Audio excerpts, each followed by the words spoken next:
regarding the problem at hand is, what is the worst thing that can happen? So one of the very first questions I ask about the problem is, in this problem in your life, what is the worst thing that can happen to you? The reason I ask this question is because it immediately shows me the place of fear. Fear fuels all the lies that we believe. So if I ask what is the worst thing that can happen, then it immediately gives me a little insight into what it is that this person or my friend or even myself, if I'm asking myself these questions, what we most fear. Another question I'll ask is, when was the last time you felt safe enough to be the most honest version of yourself? When was the last time you felt safe to be honest? And what this shows me, and the importance of how one defines safe or honest, that's not even important right now. Because their answer is about to show me how they define safety and how they define honesty. But what this shows me is, well, number one, if there's any secrets, if there's anything deep in there, and I typically know that there is something deep that has not been uncovered or revealed, or that they've never spoken aloud, because there is a pause and then a shifting in the seat. There is an uncomfortable, or if you're like me, you just start to sweat. It's very obvious.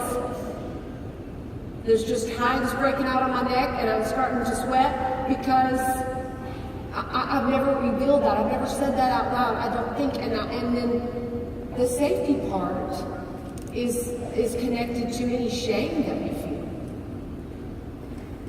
So this question helps me to identify if there's a feeling of shame. And a feeling of shame just comes from any place where if we feel like if we put the most honest version of ourselves out there, that it will be rejected. That's what shame feels like. That's what it looks like. That the worst thing that we could say about ourselves would possibly be rejected or denied or cast out. Therefore, we don't say it. Okay, so that's the second question. One of the third questions I ask is, okay, in a moment of crisis, what is the first thing that you do, or who is the first person that you go to? In a moment of crisis, who's the first person you go to, and what's the first thing you do? Because this tells me where their affections lie. What is the most important to them? Who is the most important person in their life? And so that immediately gets to the bottom of where are these affections? Who are they most affectionate about? Where do their energy and their resources go in hard times? But here is the question that changes everything. Here is the question that sometimes we get to very early on in the process, and sometimes it's years before we get to this question, but it is the undoing of what we think we know about God and ourselves. This begins to tell me who they think they are, which tells me who they think God is. And it's this. And I just want you to listen. I'm going to say it twice, and I want you to take it in the first time, and then I want you to write it down the second time. First time I'm going to say it, because I'm asking you, sister. I'm asking you on the other side of the screen. Right now in this place, in this moment, do you believe that you are fully loved? Right now, let's say it a second time. Do you believe that you are fully loved? Let me expound that. Do you believe that you are loved without qualifications, without limitations, without expectations? Do you believe that? It's the answer to that question that undoes it, and just completely undoes us. How we answer that question tells us who we think that we are, but more importantly, it tells us what we think about God. I want you to see this. Let me take the very first question I asked you. Do you remember what it is? What's the worst thing that could happen? In this problem, in this situation, in this crisis of life, what's the worst thing that can happen? And that gets to our fear. Listen to this verse. Jot it down. It's in 1 John 4:18. There is no fear in love. Perfect love casts out fear. For fear has to do with punishment. And whoever fears has not been perfected in love. Well, here's what I want to offer you.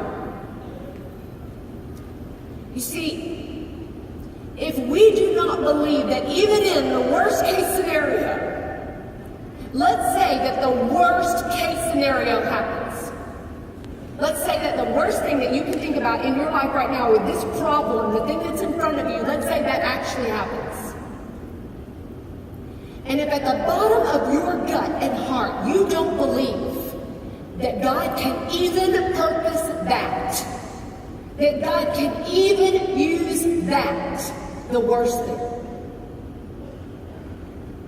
then all God is left to be is me. It leaves God only to be a God that you fear as a punishment. If God cannot use and design and purpose the very worst of us, the very worst case scenario, then we see that we have not embraced His perfect love. This is not saying, hey, you're perfect. This is saying Jesus is totally perfect. God has offered you perfect love.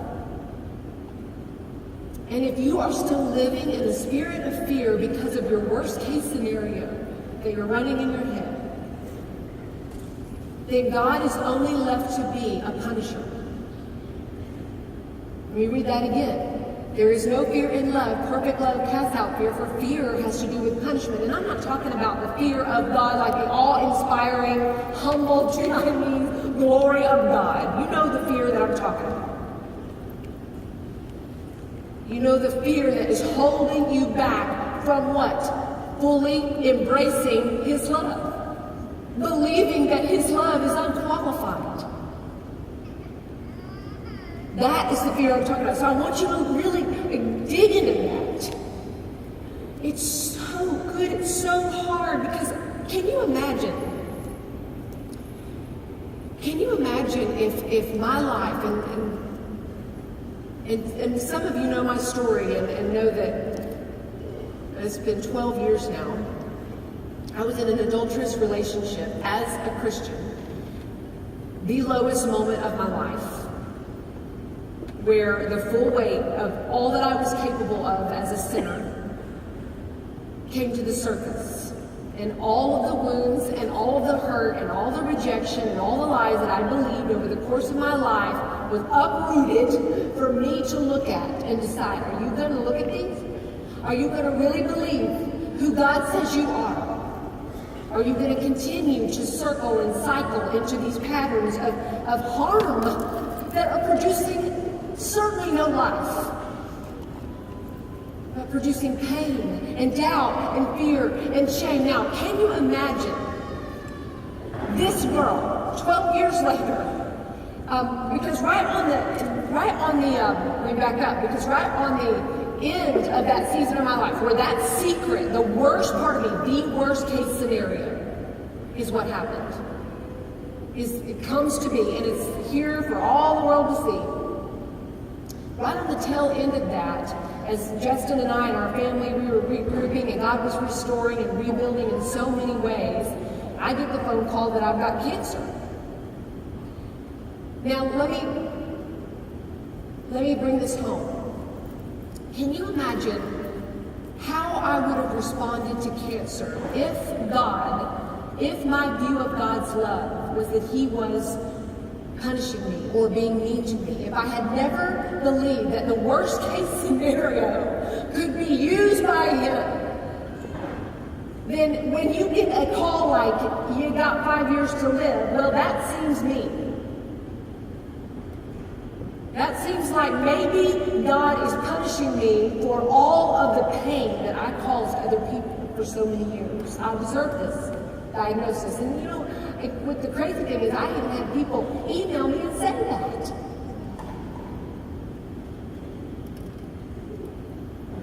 The point being, the perfect love of God uses our worst case scenario. Because Jesus has taken the full weight of what I deserved. And now the rest of my life has purpose. That cancer diagnosis is painful and horrible. And no, I would not want to do it again. But there was a purpose in all of that through the perfect love of God. Does that make sense? And that casts out fear. That casts out fear. Knowing God, that God loves me that way, that my pain is purposed in His kingdom. That sets me free to love. And that sets me free from fear. And that lets me sit in a bed sick as a dog, losing all my hair. Trusting who God is. Trusting at the end of it who God is. The second question I asked was, when's the last time you felt safe to be honest? Well, here's what I want to say about that. Because this all, what I'm doing is I'm picking apart the current view of God, right? And if we believe that our honest confession, if we believe that the most honest place in us is going to be rejected, then we also simultaneously doubt that God has really forgiven us. Listen to this in Psalm 86:5. For you, O Lord, are good and forgiving, abounding in steadfast love to all who call upon you.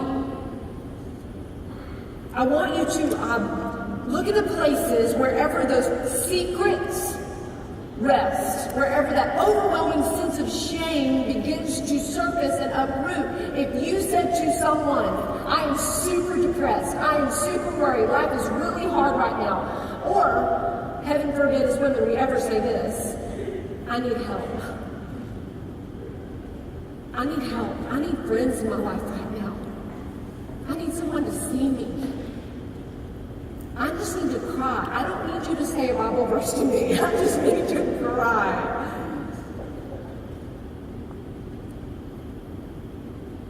And if there's a place in you right now, sister, that you feel like if you were to do that it would be rejected or denied, then I want you to really, I want you to rest fully in the love of God that abounds in goodness and forgiveness. You are forgiven, past, present, and future. Amen. It's finished over your life. All the sin that you haven't even thought about yet, forgiven. Therefore, when I see God like that, when I am now no longer scared to uproot the darkest places in me and put them right here and say, okay, I don't have this figured out yet. I don't even know what to do with all of this. But the shame and the secrecy in me, that's not who God is. That's not what God says about me.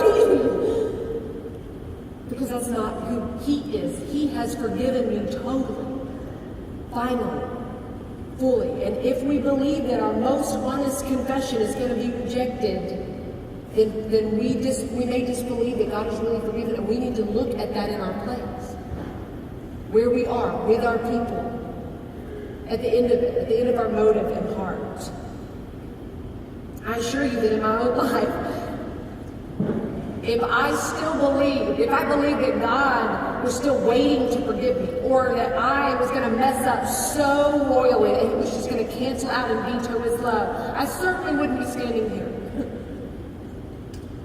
If I did not fully embrace and believe that God is a God of forgiveness and abounding love totally at the end of my worst, I would not be standing here with you. I would never show up for church. I would never show up for the Bible study. I would not pray for someone or put my hands on someone or look someone in the eyes. I wouldn't even be able to look someone in the eyes. third question I asked you was, what's the first thing you do, or what's the first person that you go to in a time of crisis? And here's the third point I want to make about where we are believing God's love. If we believe that our joy and our satisfaction in this life can be found in person or thing, then we also believe that God is holding out on us. If we are going to anything or any person, oh, and have I done this over and over and over again, and still get up some days and choose a thing or a person to give my affection to? Because, here's the thing about the human heart, the way God made us, we're never not giving our affection to something. We're unable to not worship something. Our heart never calls a time out or has a gray zone or a downtime. We are always giving our affection and our time and our resources and our attention and our energy to something. And so the question I want you to ask is, does my full joy, am I totally satisfied in God? Because if I'm not, then it's likely, I believe, that He's holding out on me. If I'm not turning to Him first, His Word, if I'm not literally, I'm not trying to be hard about this because God is not, if I'm not literally in the middle of a crisis, and everybody that I thought would be standing is not, and everyone I thought would be there is nowhere to be seen, and if I literally do not go to God's Word and open the Bible and read, then there is a part of me down deep in the crevices, even in maybe places I don't even see yet, that wonders if maybe God is holding out His love on me.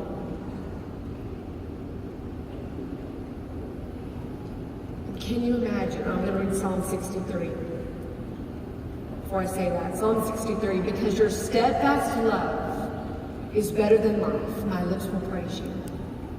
So I will bless you as long as I live. In your name I will lift up my hands. My soul will be satisfied as with fat and rich food, and my mouth will praise you with joyful lips. Ladies, I think we were just given biblical command to eat carbohydrates and butter. My soul will be satisfied as with fat and rich food. Because when you're eating that salad, all you're thinking about is, where is the chocolate? Where is the donut? Where is the cake? Oh, is there dessert? Because there's something about putting that in our mouth, that rich, fat food that's not good for us, but it tastes so good. And it satisfies us. That's what I always say. That's how I justify it after, I have a healthy meal. I just need a little sweet. What really is a little sweet? Is a Mr. Goodbar a little sweet? Because that's my definition. But we just need that little hit. Or I'm going to think about it.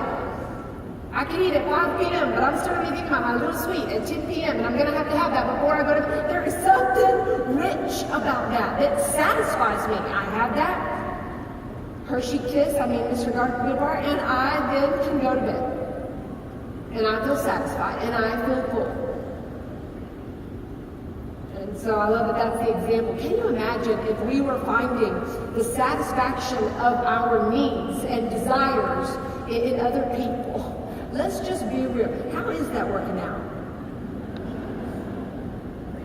How is that working out to have our needs met by our husband? Married women in the house, let me see your hands. All married women. Woo, that one girl. She's a newlywed.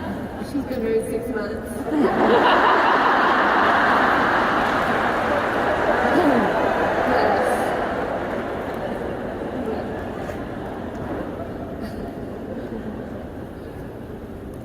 Can you imagine if okay, let's take husbands, just a person, our husbands, or a good girlfriend, or a good Netflix binge, or a drink, or a piece of cake. Can you imagine if that was it?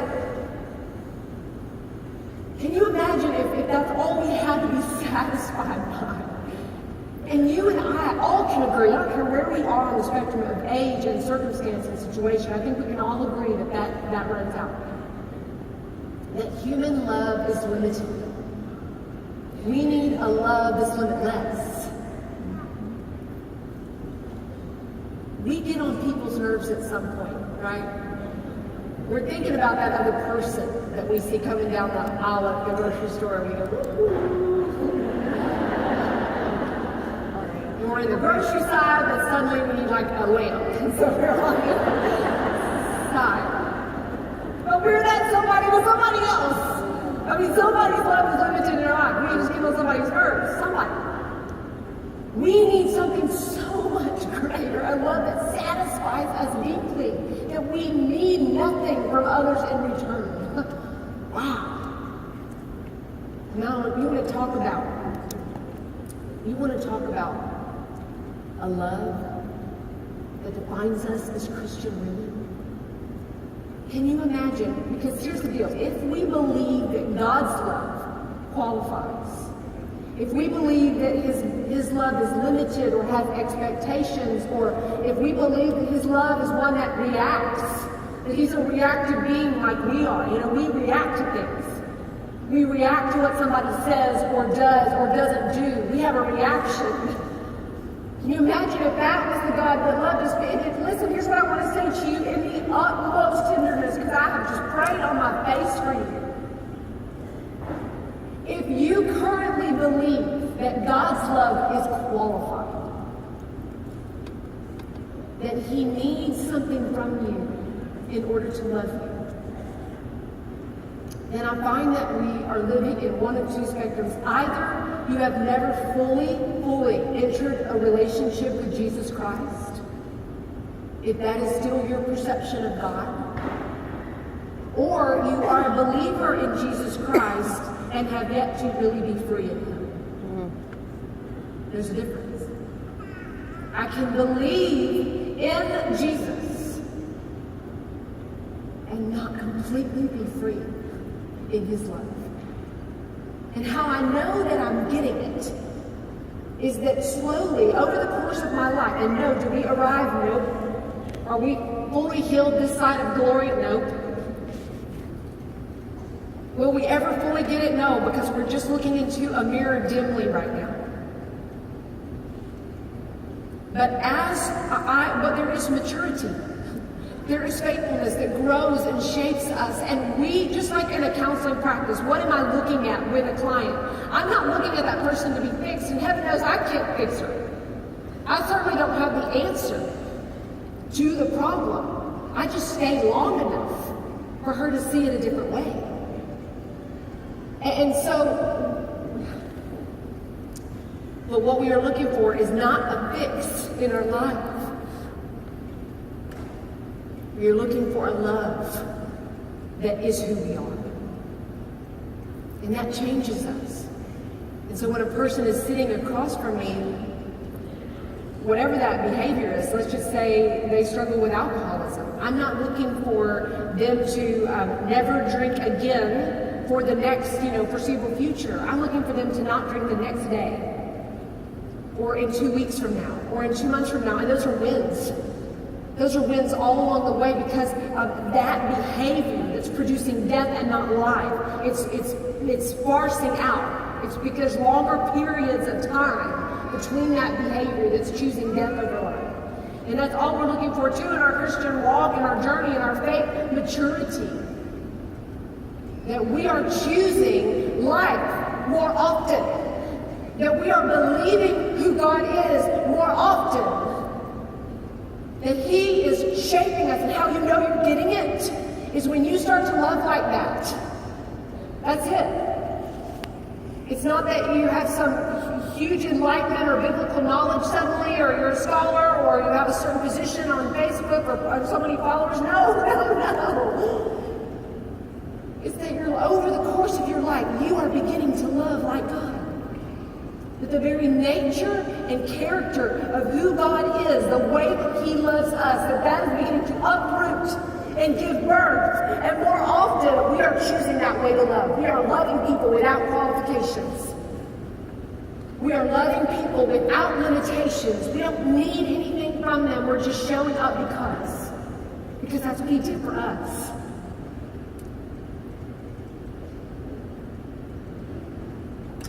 Michael's going to come up, and he's going to play and sing as we have this opportunity. That, listen to me, I do not take lightly, because I want you to ask this question right now in this moment. Who do I believe God to be? Who do I say that he is in the most intimate place of my heart? And can I look at my life and see that my life is loving like this? And so for some of us, what this is always going to look like, to cast out fear, to cast out shame, to be free of what other people think of us. It's going to look like first receiving that fullness of God's love for you and you and you and you. Fully saying, it is finished in my life. He loves me fully. There's nothing that I have done, can do, will do, that will limit this love. And to receive that fully into yourself is to believe him. It's to believe who he is, and that will tell you who you are. And so I invite you, oh man, if you have never fully received the love of Christ,